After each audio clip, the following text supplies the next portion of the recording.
It is really great to be back with you again this morning. We have one of those really remarkable stories. Um, so many paintings, so many stories are shared about the experience that happens in Mark chapter 11. But before we get to Mark chapter 11, we're going to spend just a few minutes wrapping up chapter 10 in the Gospel of Mark. I want to take a moment to share with you this beautiful picture. These formations that emerged out of this lake centuries ago. I just want to thank Sherry for taking these fabulous pictures, and I hope you enjoy that someday. When you go to Nevada, maybe you'll get a chance. Some of these formations are like 10, maybe 15 feet tall, or even taller. So it's really a remarkable thing, especially on the South Shore. Again, thank you, Sherry, for just taking us there. So let's begin our conversation. Mark chapter 10 and chapter 11, we get an introduction to. It's a story of a blind man, which is a fairly short story, but then we have the triumphal entry as the next part of our conversation. So let's deal with blind Bartimaeus. In verse 46, the story begins this way. Then they came to Jericho, and as he was leaving Jericho with his disciples, and a large crowd, a blind beggar named Bartimaeus, son of Timaeus, was sitting by the road. When he heard that it was Jesus of Nazareth, he began to cry out and say, Jesus, son of David, have mercy on me. Now, it isn't just like he said that one time. It says he began to cry out and continued to cry out. Now, as we progress in this story, I just want to point out there's always someone who feels responsible for the behavior of other people. And you're going to meet that in this story. And it isn't a person. Notice what it says in verse 48. Many were sternly telling him to be quiet. But he kept crying out all the more, Son of David, have mercy on me. Now let's pause here for just a moment.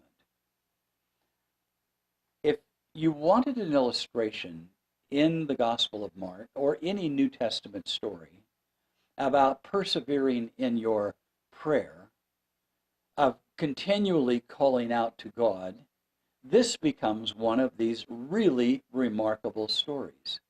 In fact, his persistence in calling out Jesus bothered everyone around him to the point they're sternly, you might say they're kind of firmly telling him, would you just be quiet? It does not faze him. He is not going to relent. So what would the observation be here? What's driving this man? Have you heard of a thing called faith? He has deep conviction. He has absolute, profound, rich, full faith in who Jesus is and what Jesus is able to do for him. Now, I want you to pause and just think about that, because it is a fair question to say, how is my faith compared to blind Bartimaeus? Am I willing to prevail with Christ in my relationship, in my conversations, in my calling out, as this man was willing to do, to the point it irritated everyone around him? Now, I am not advocating you become irritating. I would say this is more of a personal conversation between you and God. But do not miss the strength of this man's faith. In verse 49, it reads, and Jesus stopped and said, call him here. Now, this would be quite a surprise to all those who were trying to shush him up. So they called the blind man, saying to him, take courage, stand up. He is calling for you.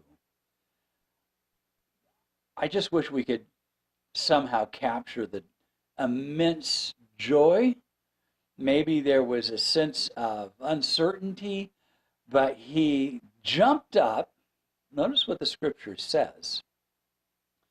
Throwing aside his cloak, he jumped up and he came to Jesus. I don't think this crowd would have any ability to stop him or to prevent him from coming directly into the presence of Christ. And I'm sure he had those who were willing to help him because, after all, he is a blind person. And he finds himself right into the presence of Christ. Now, what I find interesting about the Gospel of Mark is that Mark just takes this story and inserts it here. It's like there's no introduction to it. It's just that he happens to be here in this place where Jesus and the disciples are going, and Mark just bursts out of the nowhere with this remarkable story. Throwing aside his cloak, he jumped up and he came to Jesus. Verse 51. And answering him, Jesus said, "What do you want me to do for you?" Mark is an eyewitness. Keep that in mind. And he records these words for us. And the blind man said to him, "Rabboni, I want to regain my sight." Now, rabbi is part of that word. You can see that. Rabboni, however, when you use that term, it's actually a term of endearment. It's a word that clearly states that you are my master. But in English, the best way to translate Rabboni, you are my loving master. You are my compassionate master.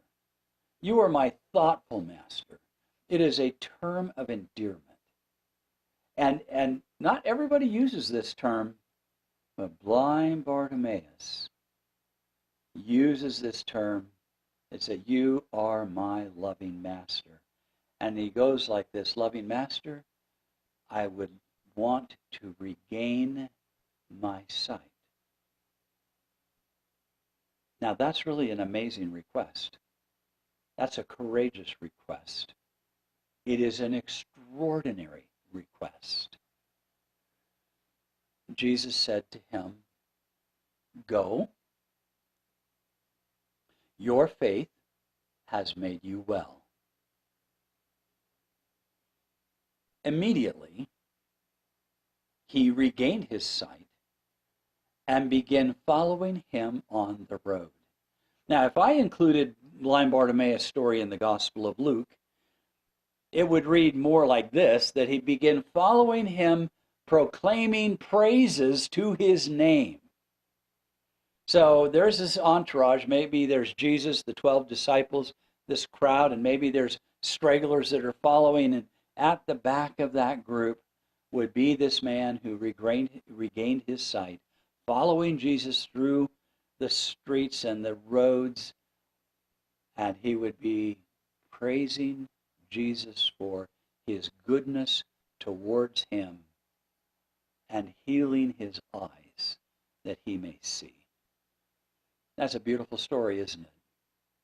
Now, it's recorded in both Mark and the Gospel of Luke.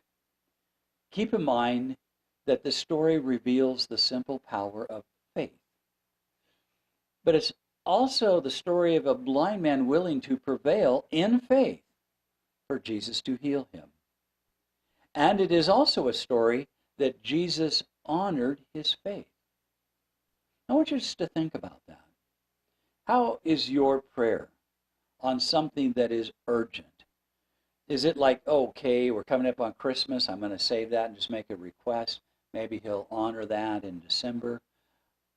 Not for blind Bartimaeus. When he knew Jesus was close, you couldn't keep the man quiet. Now, Jesus and his disciples are headed to Jerusalem near the Mount of Olives. And in the story that we are about to read, Jesus sends two disciples on a special mission. Now, what is about to happen is an extraordinary moment in biblical history.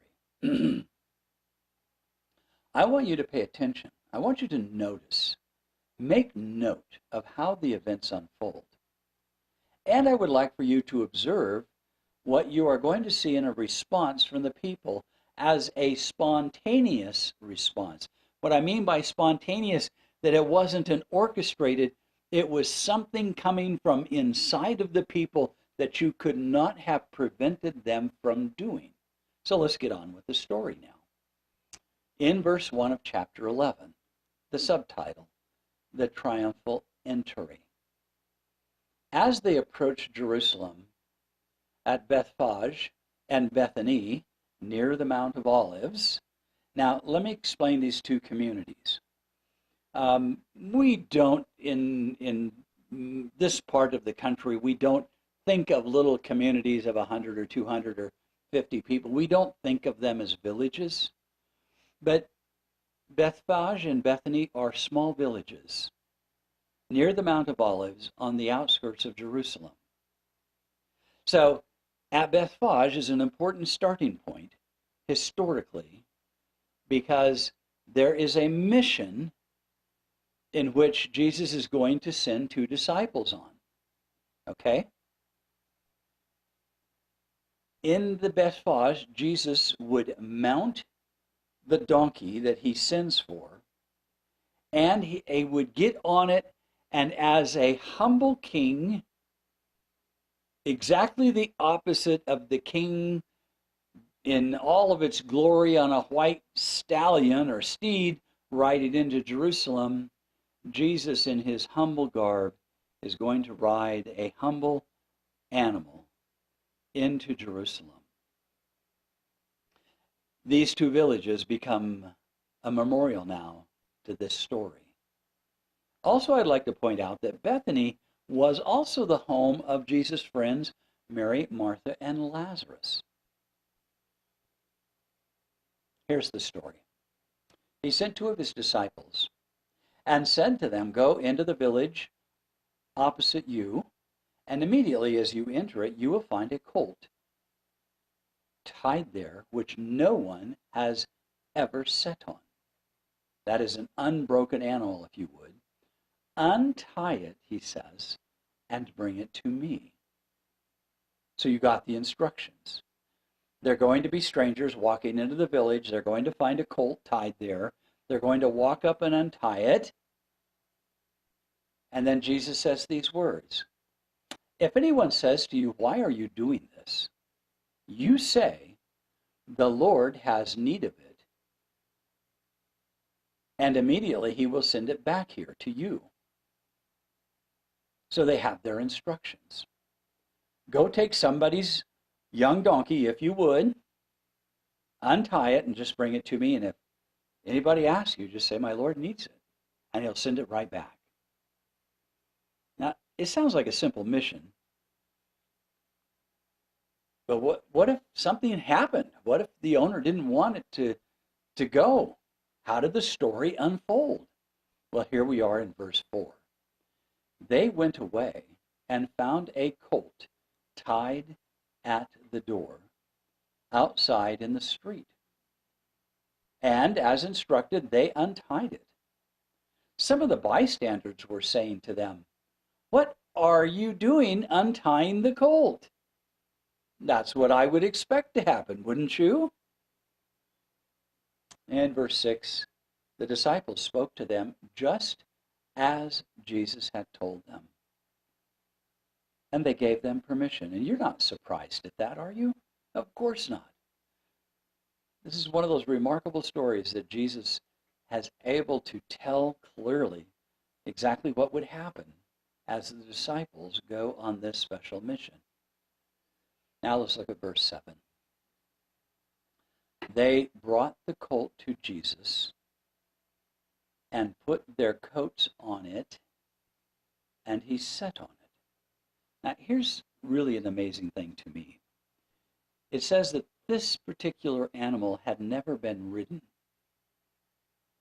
But I want you to observe that in the way Mark has told this story, that this donkey would allow Jesus to get on it and sit right on it without any issues whatsoever.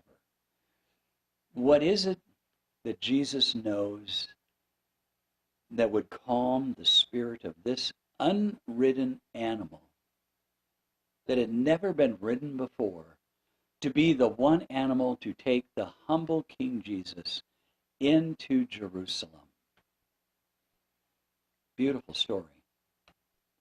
Notice in verse 8, and many spread their coats in the road, and others spread leafy branches, which they had cut from the fields. In Luke, it would tell you that they took palm branches and cut them, and they were laying their coats and their branches as Jesus rode this humble animal into the streets of Jerusalem. Now, you just need to keep in mind where we're at in the story. We're not that far away from the crucifixion of Christ. We are now witnessing Jesus as King of Kings and Lord of Lords on a humble animal riding into the city of Jerusalem. And notice what the people are doing. They're taking their coats, putting them in front of this small animal carrying Jesus. They're putting palm branches on the ground, but there is more to it than that. Those who went in front and those who followed. So notice a crowd has gathered. They're shouting, Hosanna, blessed is he who comes in the name of the Lord. Blessed is the coming kingdom of our father David. Hosanna in the highest. Now, if you want that song to grow into a greater story, you could look this story up in the Gospel of Luke as well, and you find the same documentation from Dr. Luke as he records the story. Picture this, if you would. An animal never having been ridden, and Jesus is making his entrance with palm branches and a crowd. And what is the crowd proclaiming? What is the truth that the Holy Spirit has revealed to them? Blessed is he who comes in the name of the Lord. Hosanna. Blessed is the coming of our father David. Hosanna in the highest. Blessed is the King who comes in the name of the Lord. Peace in heaven and glory in the highest. Now hang on. The people are doing this spontaneously. The crowd is growing. And look at the message that is being proclaimed to the known world in the city of Jerusalem of exactly who Jesus is, with nobody coaching them. Spontaneously proclaiming a message from heaven to earth. Exactly who Jesus is. Blessed is the King who comes in the name of the Lord. Peace in heaven and glory in the highest. Is Jesus your King of Kings and Lord of Lords? Verse 39, some of the Pharisees in the crowd said to him, Teacher, rebuke your disciples. But Jesus answered, if I tell you, if these become silent, the way Mark records the story, the stones will cry out. The way Luke records it, he says the rocks and stones would cry out. Now that's a really unusual statement, isn't it? But what is Jesus saying here? This message cannot be stopped. This proclamation cannot be prevented, no matter who you are, What is being witnessed in front of you is a manifestation of the powers of heaven at work in the hearts of this multitude. Now, what do the Pharisees want to do? As the self-righteous always do. They want to take control of the situation and say, hey, be quiet. Tell them to be quiet. Now, back up in the story we started with, blind Bartimaeus. What was the crowd that is now shouting Hosanna doing just in the previous story? Telling blind Bartimaeus to be quiet, calling out on Jesus. I think these stories are put together for a really important reason. And Jesus says, you can't keep some things quiet, folks. I tell you, if these become silent, the rocks and stones will cry out. This event was an announcement that Jesus was the humble King of heaven and expected Messiah. He had arrived. He was now proclaimed and introduced by the ordinary people of Judea in Jerusalem. But what do we make of the rocks and stones speaking and crying out? Is such a thing even possible? Ponder that for just a moment. Right now, this is the strangest thing. The conversation we are having, you sitting there, you watching this on your television, or maybe you're online watching it, maybe you're on our account there on YouTube, okay? All I'm going to say to you is this. Everything that's happening in front of you right now, everything that is happening to you right now is being done through rocks and stones. In other words, everything that involves media, internet, television, radio, cell phones, and the like, all of this communication system, are you ready for this? Is made out of rocks and stones. And today they are calling out the gospel all over the earth. You go into any church and any worship service, all that technology that is using to broadcast, that's all rocks and stones. Now, I'm not saying that's what Jesus meant when he said that. But what I'm saying to you today, that rocks and stones are crying out. They are making proclamation on a global scale. Awesome, isn't it? Just a remarkably profound truth. And I'm just going to tell you, that's why Sherry and I named our ministry Screaming Rock Media, because everything we do is digital. Because everything is right now flowing through rocks and stones and materializing in your living room. I think that's just fabulous. I think that's meaning far more than Jesus ever intended, but it is truth today. Notice verse 11. Jesus entered Jerusalem and came into the temple, and after looking around at everything, he left for Bethany with the 12, since it was already late.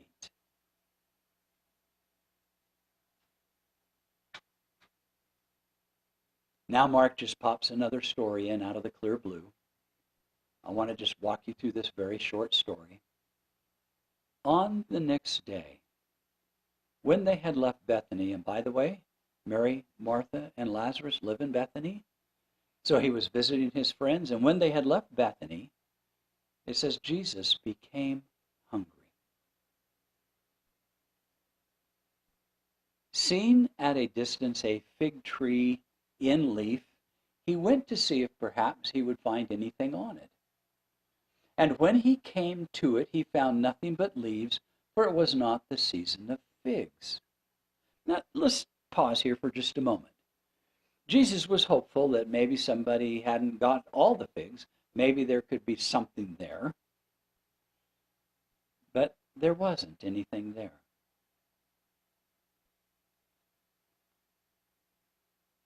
He said to the tree, now pay attention here, may no one ever eat fruit from you again. And who's listening? Who is paying attention in this story? Now, is Jesus speaking to the tree for the tree's sake? Well, we don't think so. But notice that the disciples are listening, and I have no doubt that these very words of Jesus are going to once again cause the disciples consternation. Why is Jesus talking to a tree? Why is he telling this tree that you'll never produce fruit again? What is going on? What is it we're supposed to understand? And they spent quite a bit of their time in a bit of uncertainty, fully understanding everything Jesus had to say. Now, the wonderful part is we are out of time. So there is more to this story later. Jesus is going to once again, on a journey, walk past this tree. And one more time, the disciples will have an opportunity to learn. So review today. The faith of a man named Bartimaeus, who was blind, is healed. Jesus has arrived as King of Kings and Lord of Lords in exactly the opposite way that he was expected. And he speaks to a tree to teach something important to his disciples and to us that we will learn later. There's a lot of action in Mark chapter 11. We've got more to talk about. Can't wait to see you again. Notice this buffalo. That is just one big guy. I hope you enjoyed just that moment with him. Sherry, thank you. I hope you're blessed with our story today. Prevail.